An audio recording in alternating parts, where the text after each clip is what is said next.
Bonjour à tous. Bonjour d'être venus dans ce nouveau séminaire des rendez-vous de la bibliothèque. Nous sommes heureux aujourd'hui au CJB d'accueillir Amin Hallal, Yasmine Barriyan, Zoé Karl, membres du comité de lecture de la revue Monde Arabe. Et nous sommes heureux aussi de présenter cette revue en revenant sur sa genèse et son inscription dans le champ des revues de la recherche scientifique. La revue Monde Arabe est une jeune revue biannuelle de sciences sociales du politique, à comité de lecture portant sur le monde arabe et le Maghreb, et dont le premier numéro date de 2022 et s'inscrit dans la continuité de la revue Maghreb Mashriq. Je vous remercie tous et je cède la parole aux intervenants. Merci. Merci beaucoup pour cette introduction, merci pour l'invitation et merci à vous d'être présents. Nous sommes très contents d'être là pour pouvoir parler de cette revue qui a son 6e numéro. C'est la première fois qu'on le voit en vrai parce qu'on a les versions digitales, on n'a pas eu l'occasion de voir la version imprimée et donc on est assez fiers et contents du résultat. On va aussi faire circuler les numéros précédents, donc jolie couleur. Voilà, les numéros circulent. Donc pour commencer, on voulait dire quelques mots sur la genèse de cette revue.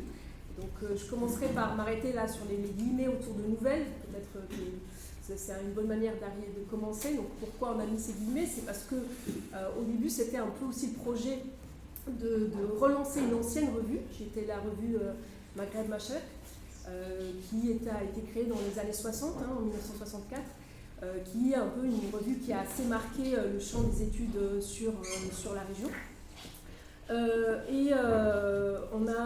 Donc c'est un processus qui a duré assez longtemps, qui dure depuis 2018 presque, le temps de monter la revue.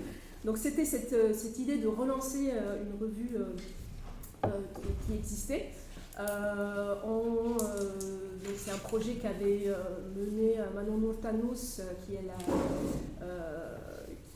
a lancé l'idée, qui nous a réunis autour d'un comité de rédaction. Qui vous salue bien. Qui vous salue d'ailleurs, qui aurait aimé être présente, mais qui pour diverses raisons malheureusement pas pu être là. Donc qui a constitué un peu une équipe autour d'elle, une équipe clairement pluridisciplinaire.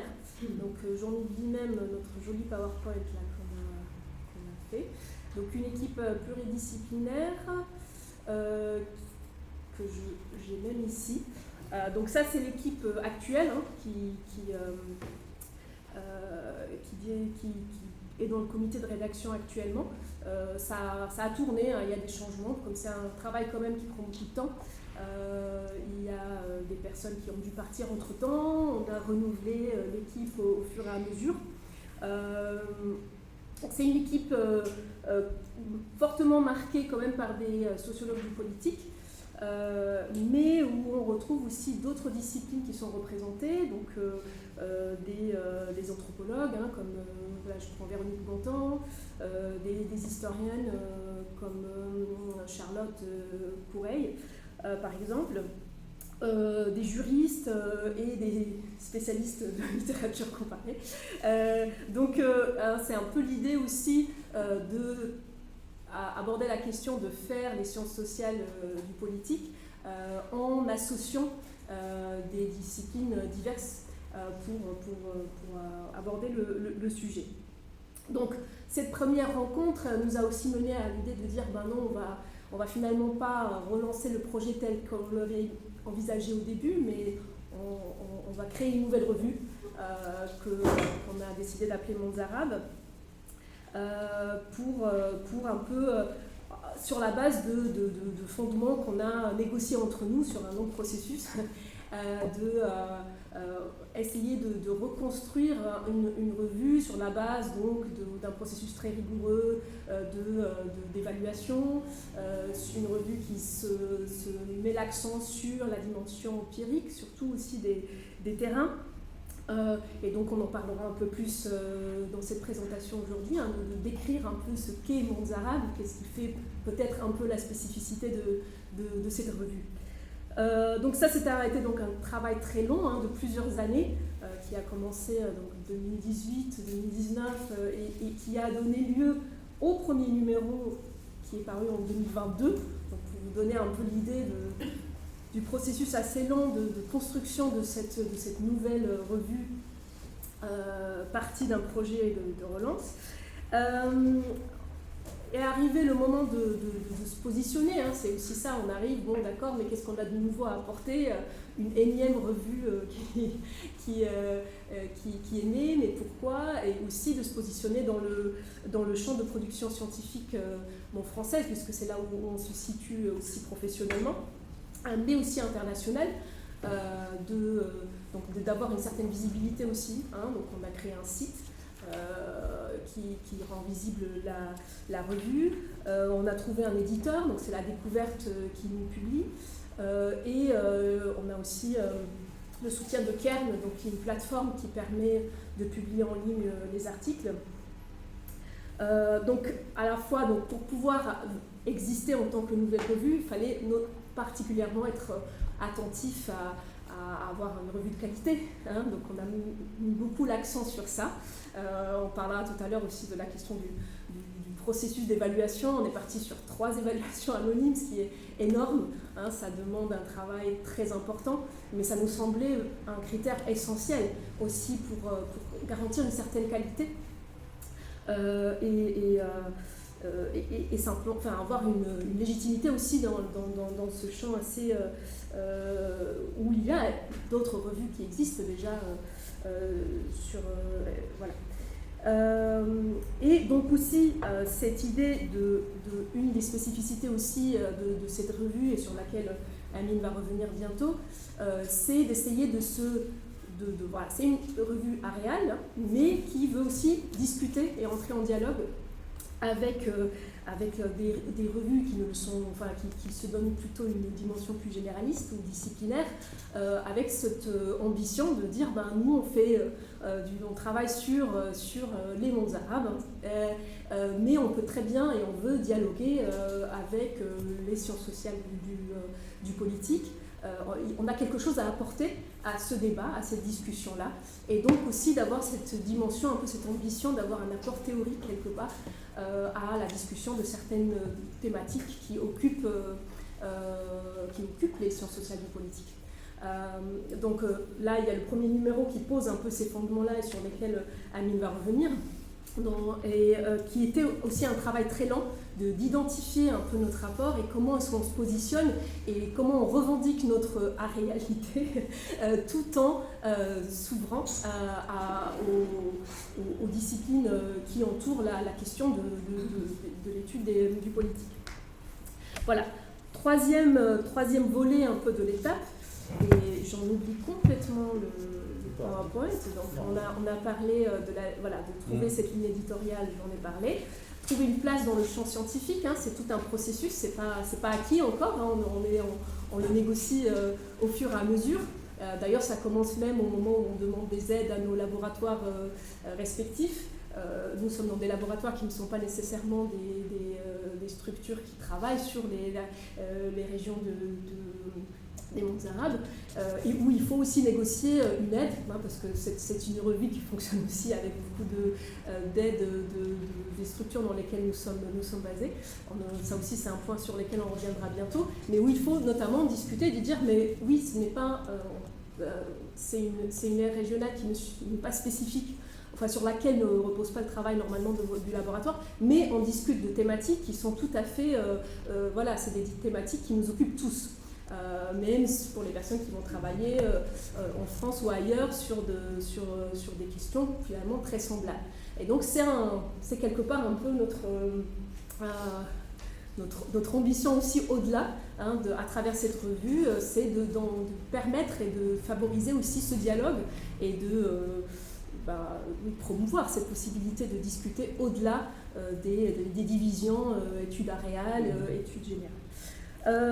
Et enfin, pour finir, l'autre discussion qui nous a occupés, c'était de rendre accessibles les archives de Maghreb Mashrek. Donc là, on revient un peu au projet initial que nous avions, et qui était donc de redonner, via cette revue qui existe encore, hein, mais en parallèle avec les Arabes, mais de rendre accessibles donc les archives de Maghreb Mashrek jusqu'en 2002. Donc on a eu, parce que c'est une revue qui avait été publiée jusqu'en 2002 par la documentation française, qui ensuite a remis la revue à l'Institut Choiseul. Et donc on a eu l'autorisation de la documentation française d'avoir les droits, hein, sur les numéros jusqu'à 2001 finalement, ce qui nous a permis de tout digitaliser et de rendre accessible en accès libre, donc sur Kern.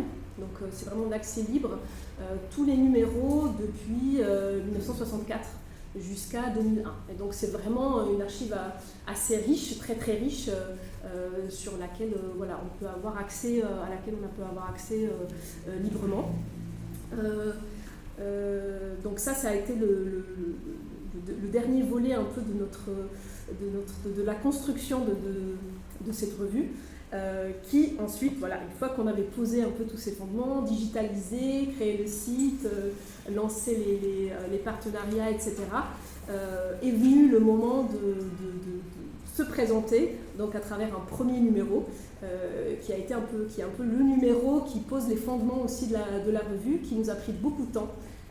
C'était en fait en plein milieu, il y a eu le confinement, il y a eu, c'est toute une histoire, ce premier numéro, et qu'on a décidé d'écrire, de prendre en main nous-mêmes, donc le comité de rédaction, c'est une manière aussi de se présenter, et de réfléchir ensemble en écrivant à ce qu'on voulait faire de ce projet éditorial.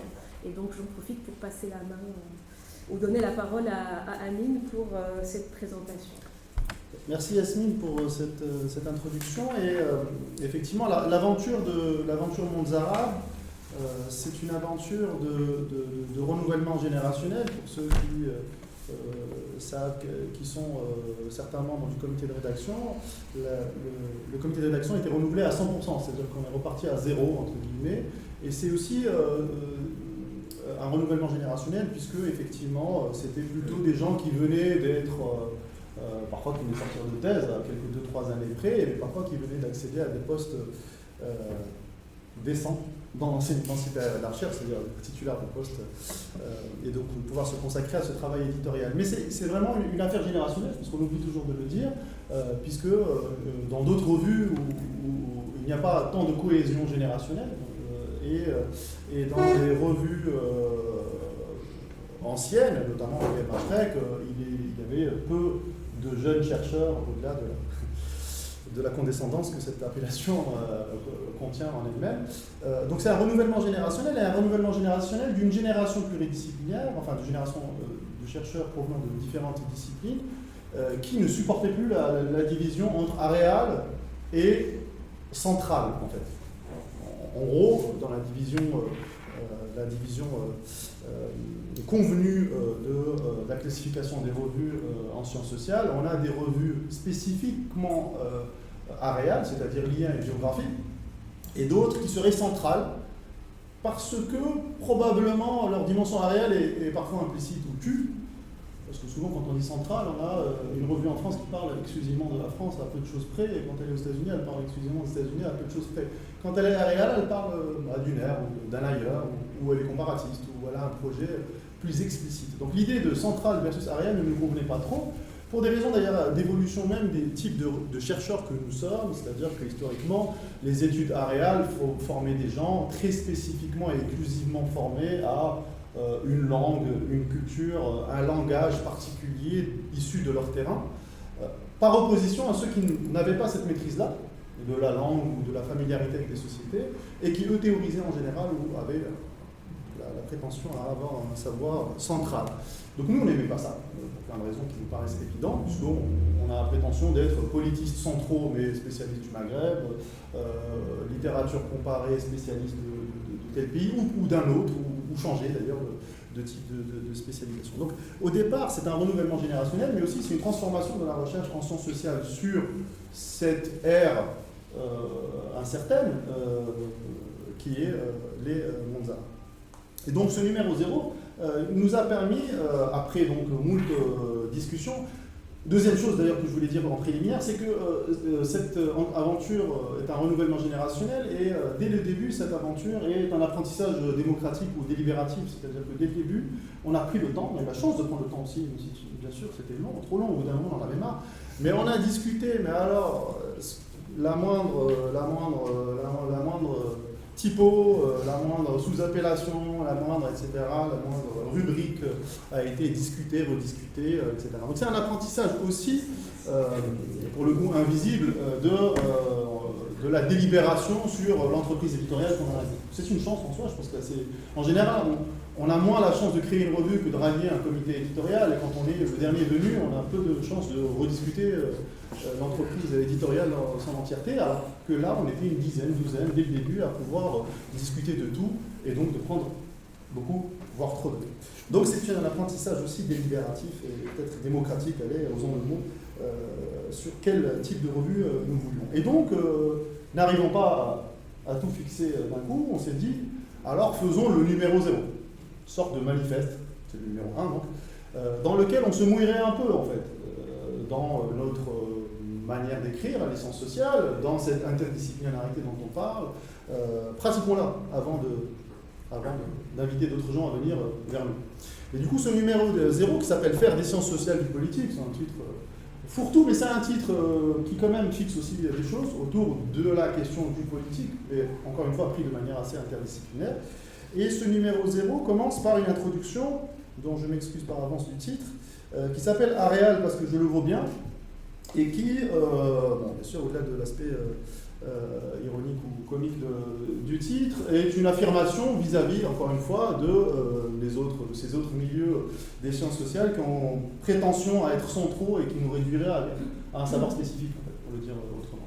Donc cette introduction que nous avons coécrite Manon Nour-Thanos, donc Assia Boutaleb et moi-même, en peu de pages, essaye de mettre de l'ordre dans cette affirmation que nous sommes une revue de sciences sociales et politiques, travaillant sur cet espace large et hétérogène et ouvertement à discuter, que sont les mondes arabes, et une revue qui n'a pas non plus à rougir, ou en tout cas qui a prétention à discuter avec les disciplines qui sont les nôtres, la géographie sociale, l'histoire, la science politique, la sociologie, l'anthropologie, quels que soient les terrains au-delà des mondes arabes.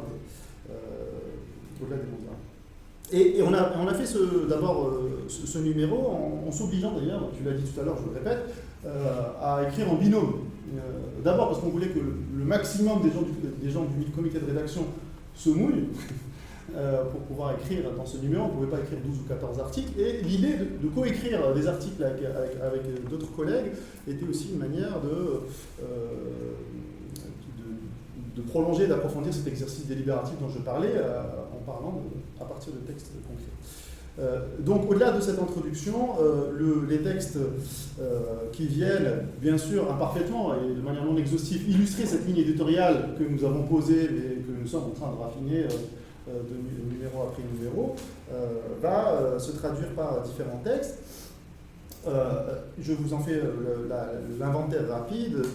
Un des textes est un texte de lecture croisée, comparatiste et à l'époque central dans la discussion des sciences sociales du politique. C'est ce texte écrit par Shaima Hassabo et Choukri Ahmed qui essaie de travailler sur une question importante, une problématique importante, en tout cas si ce n'est de la science politique et de l'histoire des révolutions, c'est le questionnement des issues, la question sur les dénouements révolutionnaires, et en l'occurrence il y a une dimension comparatiste effectivement évidente entre l'Égypte et la Tunisie. D'autres textes ont un caractère plutôt j'allais dire plaidoyer, c'est Assia et Laurence étaient là, elles ne seraient pas tout à fait d'accord peut-être avec cette appellation, mais en tout cas dans leur texte elles plaident, en le faisant, encore une fois, elles plaident pour une prise en compte de nouveaux objets, notamment la question des administrations publiques, comment travailler en sociologue, en politique sur les administrations publiques, finalement qui devient un objet délaissé des sciences sociales et politiques, et donc elles essaient de mettre la main à la pâte à travers une réflexion croisée sur les questions de logement en Algérie et d'hôpital au Maroc. Là, le texte que j'ai coécrit avec Youssef Echezli, mon collègue spécialiste de l'Égypte, est une manière de relire d'ailleurs nos propres travaux, notamment sur les questions des mobilisations en temps révolutionnaire en Égypte et en Tunisie, et essayer de réfléchir sur des objets qui paraissent peu politiques de prime abord ou peu centraux dans la question, dans les questions et dans les travaux que nous avons nous-mêmes fait précédemment sur les questions des moments révolutionnaires. C'est notamment la question des constructions illégales qui intéresse beaucoup d'ailleurs les géographes, les urbanistes, quelques-uns sont parmi nous ici, de Lino et d'ailleurs. Et une autre idée, c'était en politiste, reprenons ce matériau sur les constructions illégales pendant les temps courts des moments révolutionnaires en Égypte et en Tunisie, et réfléchissons à ce phénomène quand même massif qu'ont connu ces sociétés-là, à l'aune des questions que nous avons posées par ailleurs en sociologue de mobilisation. Un autre article a été aussi écrit, qui est un autre genre par rapport aux autres articles que nous avons faits, qui n'est pas un article à proprement parler empirique, si ce n'est que c'est une empirie de la bibliographie, hein, une empirie de ce qui a été produit pendant, sur la Syrie, et c'est l'article qui a été écrit par Mathieu Rey et Manuel Tanos, qui fait un état des lieux d'un sous-champ spécifique sur les études syriennes et qui essaie donc d'analyser comment ces études syriennes, faire parler ces transformations des études syriennes. Et puis enfin, il y a aussi un article qui propose d'analyser les motifs et les justifications que formulent les enquêtés. Et là, on est plutôt dans Aimon, j'ai cherché le prénom de Aimon. On est donc dans un article coécrit par Aimon Creel et Yasmine Berian ici présente, qui s'intitule « La vie sociale des normes d'amour et de droit en Égypte et au Maroc », qui fait une jonction d'ailleurs entre une anthropologie spécialisée dans les formes et les normes de l'émotion, je vais dire comme ça, sur Aimon, et une sociologie politique qui vient plutôt de l'étude du genre sur le terrain marocain, notamment pour Yasmine Berian. Ces finalement articles qui sont au nombre de 4 composent un dossier qui pourrait paraître hétéroclite, mais hétéroclite si ce n'est qu'il affirme des pistes et des invitations à de futures collaborations et écrits postérieurs. Je te donne la parole. Merci. Et donc, au-delà de ce premier numéro manifeste, le travail au sein de la revue et l'architecture de la revue aussi ont fait l'objet de discussions, de concertations. Et depuis le logo jusqu'aux rubriques, au titre des rubriques, tout a fait l'objet de discussions collectives pour affirmer des choix éditoriaux qui définissent un projet éditorial qu'on essaie de poursuivre de numéro en numéro. Donc je pense que là c'est assez clair avec ce que Yasmine et Amine ont dit, mais notre ligne éditoriale, bien sûr, donc c'est une ligne éditoriale qui fait la part belle à des articles qui présentent des résultats de recherche originales et qui sont très fondés sur un matériau empirique, et ce, quelle que soit la discipline dans laquelle on s'inscrit, que ce soit la sociologie, géographie ou même la littérature, c'est possible. Par ailleurs, la question des langues a fait aussi l'objet de discussions. Donc on accepte des articles en français et en anglais pour des questions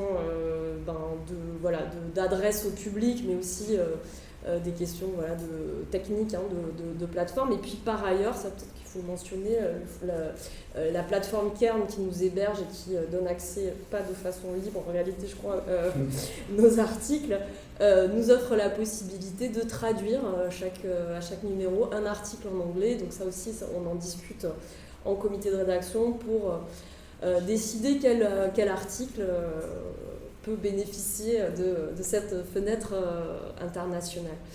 Donc, on a présenté un petit peu les membres du comité de rédaction. Peut-être que je vais un petit peu préciser le travail qu'on réalise au sein de ces comités de rédaction qui engage à la fois la vie de la revue et aussi un travail scientifique et éditorial d'ampleur en fait.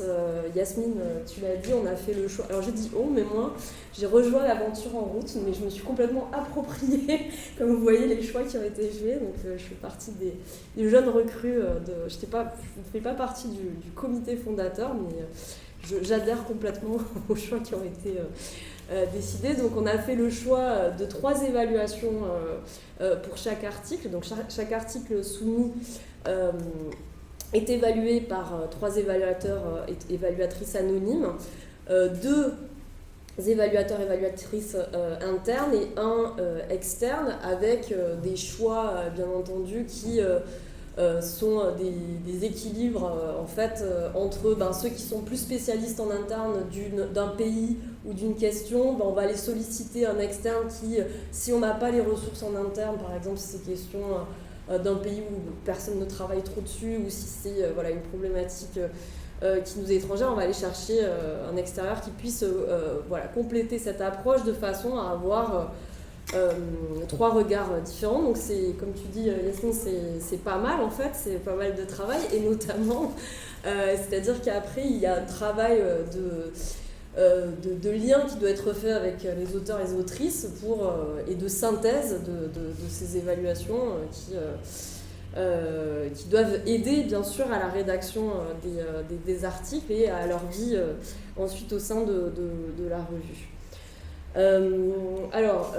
On a présenté, là vous avez eu entre les mains les numéros, chacun porte le titre du dossier thématique, qui est un peu la rubrique, on va dire, principale de la revue. Donc, je sais pas, on a rappelé les titres des numéros précédemment.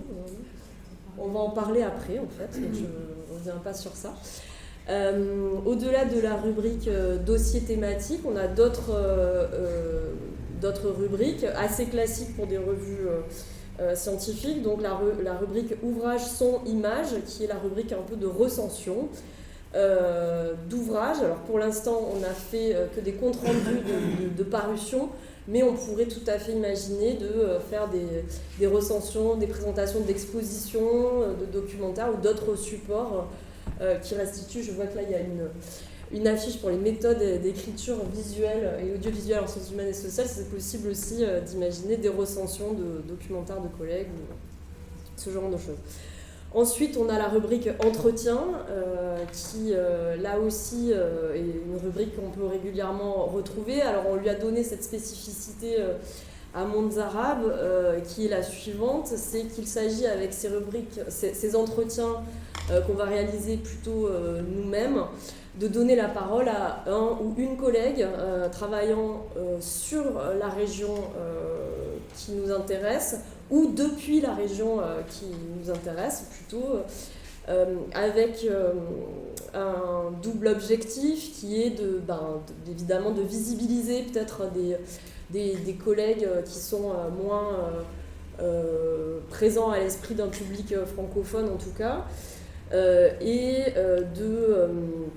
de donner à voir, pas tellement, ce ne sont pas des entretiens hagiographiques, votre vie, votre œuvre, bien sûr, c'est aussi restituer des trajectoires intellectuelles, un contexte dans lesquels ces recherches ont été produites, de revenir sur des moments qui ont été scientifiquement importants. Avec cette idée aussi d'une parité à respecter, donc on essaie d'alterner un entretien avec un collègue masculin et une collègue féminine. Et jusque-là, on a réussi. Donc le premier numéro, c'est un entretien avec Michel Camour, réalisé par Aline. Et Asia, pardon.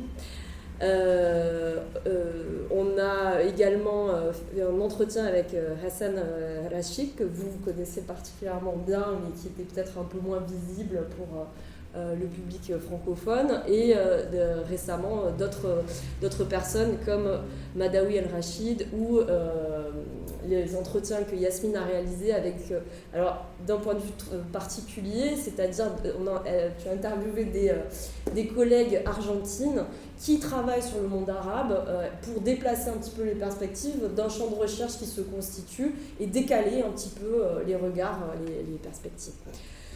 Les autres rubriques, il y en a deux. Donc la rubrique Varia qui accueille des articles qui ne s'insèrent pas forcément dans les dossiers thématiques.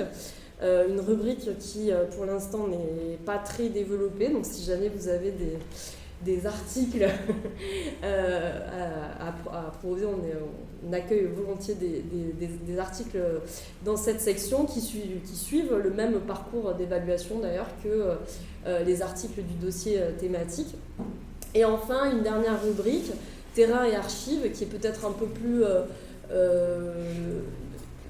inattendu, enfin je ne sais pas si c'est le bon terme, mais en tout cas qui n'existe pas forcément ailleurs, c'est-à-dire qu'il s'agit avec ces articles de valoriser ce qui tient particulièrement à cœur pour la revue, c'est la recherche empirique. Donc ce sont des articles qui font plutôt méthodologiques ou des retours de terrain qui ne sont pas forcément centraux pour la recherche en elle-même, mais qui permettent de donner de la place à des phénomènes qui sont observés et qui peuvent faire l'objet d'une réflexion. Donc ce sont des articles un peu plus courts qui analysent de façon réflexive un aspect précis d'un terrain. Donc on cite généralement l'article de Slimane Youssef qui posait la question de qui paye le café lors d'un entretien, puisque c'est un enjeu important et qui n'a pas forcément sa place dans le cadre d'une thèse, mais qui suscite l'intérêt. Et voilà, donc la rubrique terrain et archives permet d'accueillir ces propositions-là avec des textes un peu moins cadrés peut-être que ceux qu'on a l'habitude de lire dans les autres sections. On a signalé Cairn, on a signalé il y a le site aussi que nous avons, donc on vous invite à aller voir le site qui comporte plusieurs onglets, donc les liens vers les archives, et également vous allez retrouver tous les sommaires des numéros pour explorer un petit peu les 6 propositions qu'on a à faire pour l'instant. Également la note aux auteurs si jamais vous souhaitez participer. Je te passe la parole pour la suite. Merci Zoé, je voulais juste préciser un petit aspect sur cette rubrique terrain et archives que j'anime ou que je co-anime avec Sheima Hassabo, qui donc essaye de valoriser la recherche empirique différemment. C'est-à-dire que dans beaucoup de revues, en tout cas, non, pas dans beaucoup de revues, mais certaines revues de sociologie, d'anthropologie, de géographie, on peut trouver la rubrique méthodo, dans laquelle on publie un article méthodologique, c'est-à-dire un article en soi, long, étoffé, qui revient souvent sur un long travail de réflexivité méthodologique. La rubrique terrain et archives est un peu différente de ce point de vue-là, puisque elle vise à publier du brut, analysé bien sûr, mais qui veut valoriser du brut. Ça veut dire quoi du brut? Ça veut dire que un extrait de carnet de terrain, un fragment d'entretien, un morceau d'archive pourrait être le point de départ d'une publication dans cette rubrique-là. Bien entendu, introduit par son auteur, introduit de manière réflexive par son auteur, mais dans un format court. Pourquoi je raconte ça? Parce qu'effectivement, vous avez dit que ça ne sort pas forcément dans une thèse, ça ne sort pas forcément dans d'autres formes de publication, mais vous avez certainement, les plus anciens et les plus jeunes autour de la table, déjà eu ce sentiment de frustration, de trouver qu'une géniale anecdote de terrain ne trouvait pas sa place dans aucune de vos publications. C'est là qu'il faudrait venir vers nous et nous envoyer, quelle que soit votre méthode, votre texte court, valorisant en matériaux, encore une fois. Et c'est comme ça qu'un de mes doctorants, désormais docteur, et donc ne m'appartient non plus, Slimane Ben Youssef, au détour de discussion autour de sa thèse, me dit à chaque fois, j'ai l'impression que cette histoire de qui paye le café dans ces entretiens avec des ouvriers tunisiens est à l'air central et importante, mais je ne sais pas comment le raconter ailleurs. Il dit, sors-moi des vignettes de terrain sur sur ces interactions, comment elles sont verbalisées, comment elles sont vécues, etc. Et peut-être qu'on trouvera quelque chose à publier. Et c'est comme ça que cet article est paru dans la rubrique Terrain et Archives. Je ferme la parenthèse pour enchaîner sur l'édition scientifique, qui est un travail, quasi pas à plein temps, mais un travail très prenant. Alors pour nous autres enseignants-chercheurs et chercheurs titulaires de nos postes et dans lesquels on peut dire peu ou prou que ça relève de notre métier, ce travail totalement bénévole et très prenant. Mais je ne plaide pas pour la marchandisation de l'édition, au contraire, j'y viens. L'édition scientifique est un travail à plein temps, mais dans un contexte global et à mon avis mondial de dévalorisation de certaines tâches de l'édition scientifique.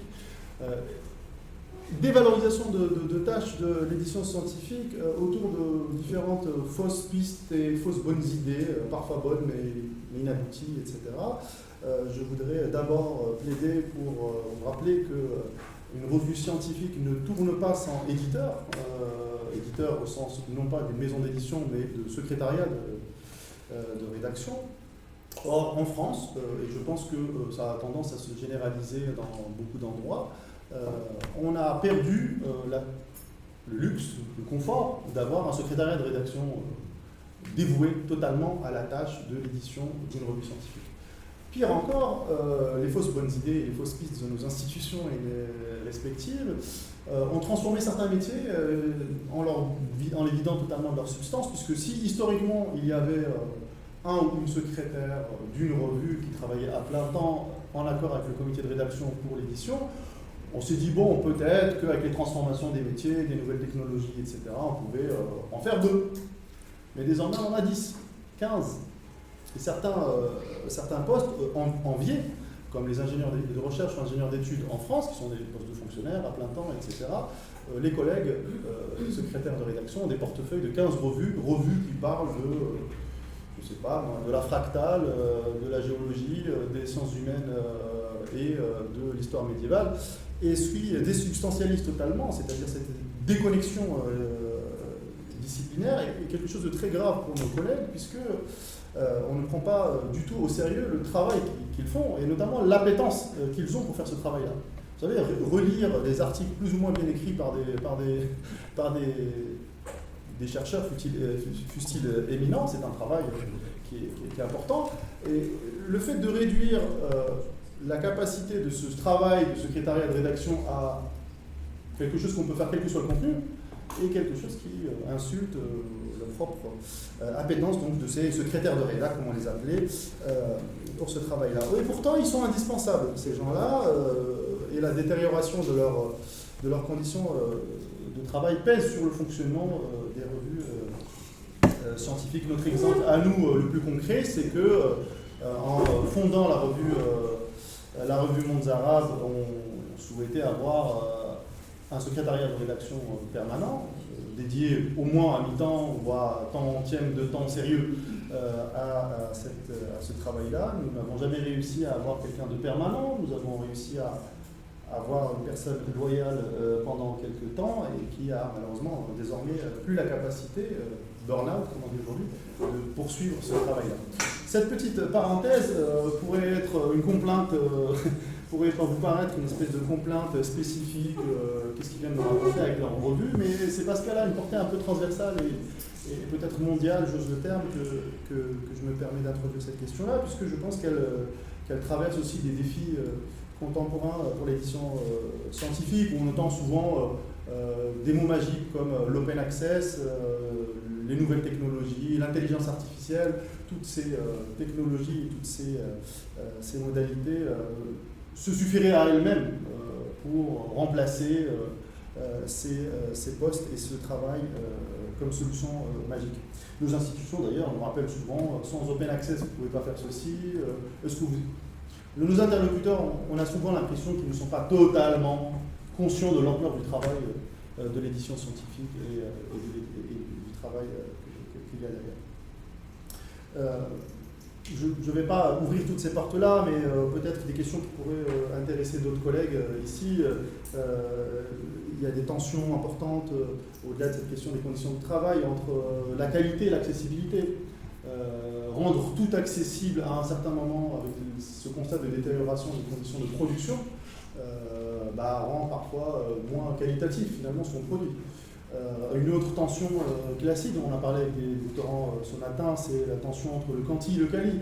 Le quanti, c'est-à-dire le quanti de du productivisme de l'article scientifique et la qualité de celui-ci. L'injonction à produire beaucoup, à publier beaucoup, on l'a entendu dans tous les pays, parfois peut se manifester ou se transformer en une moindre qualité. Donc ces questions-là, si vous le souhaitez, bien entendu, ce sont des questions qui ont travaillé notre vécu de nouvelles revues et qui, je pense, ne sont pas simplement liées à la France ou à cette revue spécifiquement. Je vais ajouter juste un point, juste la question des soutiens qu'on a pu réunir. Donc ça a été une parmi les étapes de la création de la revue. C'était aussi donc pour pouvoir financer aussi ce travail qu'on fait, donc d'avoir une secrétaire de rédaction ou d'un travail éditorial, etc. Donc ça nécessite aussi certains moyens. Donc on est finalement passé par les centres auxquels nous sommes rattachés, les centres que ça pouvait intéresser. Donc on a vraiment fait un travail de prise de contact, d'expliquer, etc. Et donc de réunir des fonds pour pouvoir fonctionner. Donc on fait ça chaque année, on recommence à aller chercher, à essayer de réunir. Ça, c'est tous vos soutiens. Oui. Et là, c'est de l'assistanat. Ouais. Non, après, c'est des petites sommes. Hein. On ne parle pas du tout. Ça laisse imaginer mais ça. Pour 1000 balles, il faut vraiment on faire est la sur tournée des. des. C'est pareil, c'est vraiment impressionnant en fait. On cherche là où on est, puisqu'on est un comité de rédaction assez large, donc chacun va voir de son côté, on argumente, parfois ça fonctionne, parfois non, parce qu'il y a aussi des enjeux bureaucratiques aussi, de comment est-ce qu'on peut... Voilà. C'est pas un exercice très facile qu'on doit refaire chaque année, et pas agréable du tout. Après, la revue dépend aussi de ça, donc un peu en continuité avec ce que disait Amine. Sur ces aides, sachant que le plus gros du travail, on le fait nous-mêmes, gratuitement. Donc, c'est pour vous dire que quand même, il y a des frais qui sont courants et qu'il faut porter. Donc là, on en profite aussi, par exemple, le Centre Jacques Berck nous soutient. Donc, on va faire entre autres. J'ai une question au vol. En fait, j'ai lu dans les versions papier que le maquettage est fait par Kern. Ça consiste en quoi en fait, le maquettage pour Kern? Est-ce qu'ils font une relecture, un travail de style ou c'est simplement la mise en forme Juste la forme. C'est la mise en forme, c'est surtout la mise en forme. Donc nous, on a le produit est prêt, ils font la mise en forme, on la relie et nous-mêmes. Donc vous n'avez pas de secrétaire de rédaction? Si, donc, mais qui travaille pour nous, Ouais, mais sur un nombre d'heures limité par numéro. Donc c'est vraiment... là, sur le dernier dossier, par exemple, comme elle avait un travail à plein temps, donc à l'intérieur du comité, on a parlé un peu de la cuisine interne, mais on a toujours un membre du comité de rédaction qui suit chaque dossier, et donc il fait tout le travail aussi de coordination. Donc dans le dernier dossier, il y a eu, c'était surtout, je l'avais coordonné, donc j'avais suivi la chose, où c'était toute la coordination qui a été faite par nous, entre les auteurs et les évaluateurs, enfin tout ce travail. Et donc elle faisait le travail de relecture très important, de relecture finale et de mise en forme, pour avoir un produit final. Donc c'est vraiment à ce niveau-là. Donc ça c'est pour un peu montrer aussi toute cette dimension-là qu'on oublie parfois sur le fonctionnement de revue. Et pour venir au troisième point, un peu pour finir, c'était quand même d'arriver aux résultats de tout ce travail, qui sont donc ces beaux 6 numéros bien colorés, qui maintenant qu'il y en a 6, ça donne vraiment une certaine forme. Donc on ne va pas revenir là sur chaque dossier, c'est pas l'idée, ce serait beaucoup trop long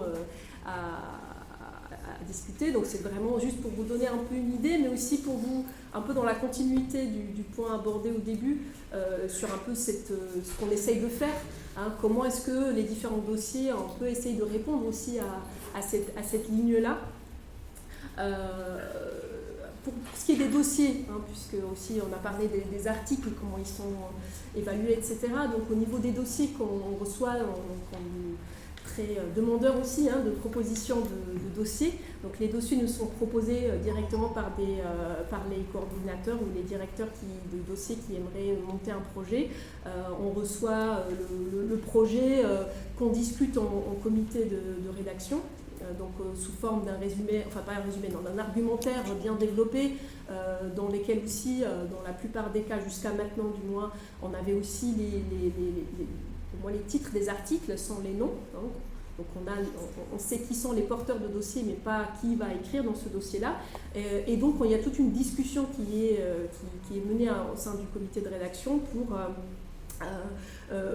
voir est-ce que c'est un dossier qui rentre dans la ligne ou pas. Donc très souvent, dans tous les cas, Déborah était l'une de ces personnes, il y a toujours un retour avec des demandes de reformuler, de développer, etc. Donc on regarde beaucoup, parce qu'il nous importe, c'est bien sûr qu'il y ait vraiment un argument clair, qu'il y ait une cohérence dans l'ensemble, et qu'il y ait aussi que l'argumentaire soit basé sur une discussion un peu aussi autour d'une littérature bien clairement délimitée ou définie dans l'argumentaire.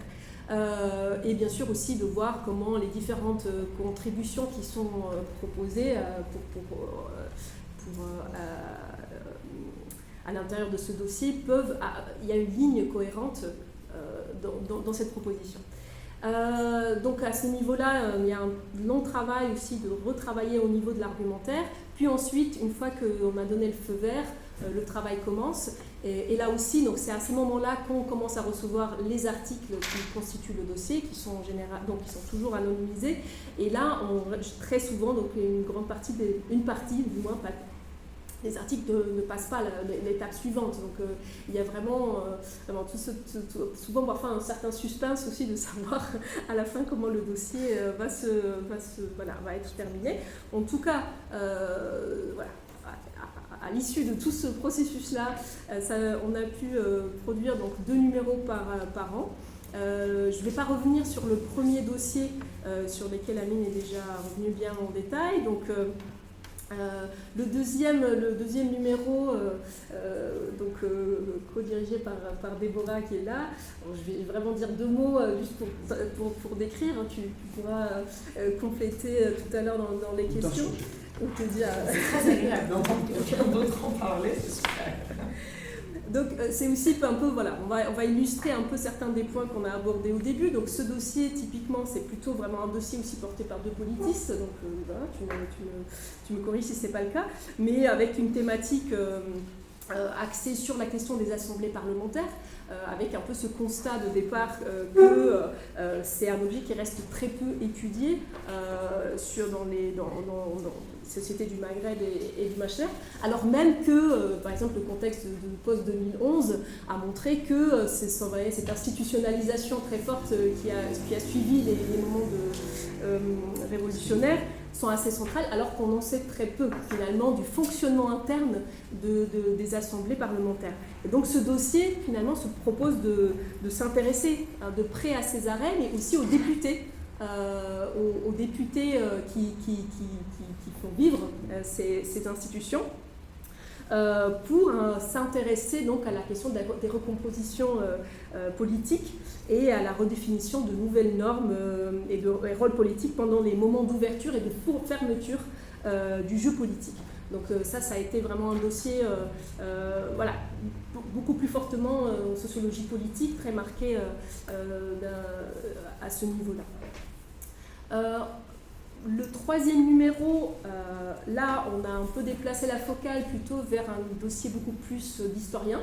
Donc, il a été porté par 2 historiennes qui se sont intéressées donc, à la question de l'école, mais surtout l'école dans des situations de crise. en couvrant un peu la période des années 30 jusqu'à aujourd'hui. Donc c'est un dossier qui donc se donne aussi une forte dimension historique et qui vise à comprendre quelle est la place de l'État dans les horizons d'attente des acteurs et des publics scolaires dans les mondes arabes et musulmans de manière générale, et finalement comment l'école se fait une arène de relations sociales. Et donc là, il y a différents exemples qui sont traités dans ce dossier-là, qui donc fait les sciences sociales du politique, mais à travers le regard d'historiens et d'historiennes. Ce qui nous amène au numéro 4 qui s'est intéressé alors là sur une des problématiques qui marque fortement le contexte actuel, ou du moins depuis 2011, celui de l'exil de populations syriennes qui, après 2011, ont dû quitter la Syrie. Donc on a 2 dossiers qui s'intéressent à cette question. Donc ce dossier-là qui aborde la thématique en s'intéressant à... Donc là, c'est peut-être le dossier qui réunit aussi le plus de disciplines différentes, hein, de politistes, de spécialistes de migration, de sociologues de la globalisation, de géographes, et qui s'intéresse donc aux migrations syriennes, principalement en Jordanie et au Liban. En s'intéressant aux transformations sociales et économiques qui s'observent dans ces contextes-là de vie en exil. Et donc ce qui nous amène au numéro 5, qui aborde aussi la question, mais en déplaçant la focale vers la Turquie. Alors beaucoup plus homogène disciplinairement, puisque le numéro 5, intitulé Migration et politique, il est dirigé par 3 politistes, Yohanan Benaïm, Nouran Gad et Enrique Klaus, qui eux se sont plutôt intéressés à la Turquie et à Istanbul, et la Turquie en général, comme un espace un lieu d'accueil des migrations arabes post-révolutionnaires, et pour comprendre en fait quelles étaient les interdépendances qui se nouaient entre les pratiques politiques de ces acteurs en exil et le contexte turc dans lequel ils s'inscrivaient, avec d'un côté la société et l'État turc et les enjeux bien sûr de politisation en exil ou de maintien des activités en exil. Et donc voilà, ça c'était pour le numéro 5, donc une spécialisation provisoire sur l'exil pour Mondes Arabes. Et puis le dossier qui vient de paraître et dans lequel quelqu'un du CJB a écrit, Manuel Pénicaud, qui je crois, et a été aussi pour le coup une interdisciplinaire, puisqu'elle a été dirigée par une anthropologue, Katia Boissevin, et une historienne, Norine Neveu. Donc c'est un numéro qui interroge la façon dont le tourisme religieux a reconfiguré les itinéraires, discours et expériences de la foi au Moyen-Orient et au Maghreb depuis la fin du 19e, et qui analyse à travers plusieurs cas d'études de par la région les dispositifs de mise en tourisme de lieux saints ou de lieux de culte, en mettant l'accent sur les reconfigurations engendrées par les dispositifs. Et puis, je vais peut-être faire de la pub pour le numéro suivant qui va apparaître et que j'ai suivi en interne, qui sera le numéro 7 sur la fabrique artistique, donc le fer art, et qui a été coordonné là aussi par plutôt des anthropologues, en l'occurrence sur la fabrique artistique dans le monde arabe. Donc vous voyez des thématiques assez diverses, avec une diversification progressive au fur et à mesure de l'existence de la revue, et qui, on l'espère, est amenée à se poursuivre. Donc peut-être qu'on va conclure cette présentation, qu'on espère avoir pas été trop longue, pour ouvrir au débat, à la discussion. Donc vous aurez compris, Mondes Arabes, jeune revue fougueuse, se veut une revue pluridisciplinaire, très axée sur les sciences sociales et le politique, avec une valorisation particulière du matériau empirique, Bon, je pense que c'est assez clair, c'est ce qui fait le lien aussi, en dépit de l'hétérogénéité affichée des disciplines, c'est ce qui fait le lien entre les différents membres du comité de rédaction et les auteurs qui sont publiés.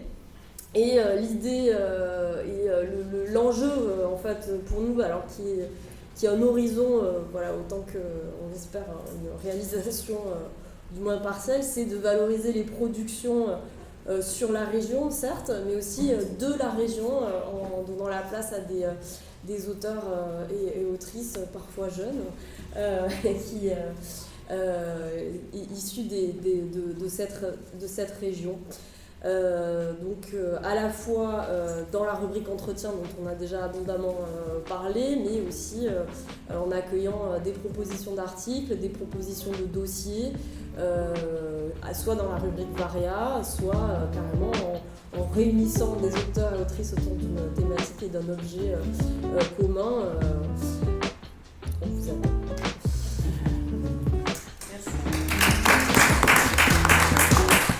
Merci.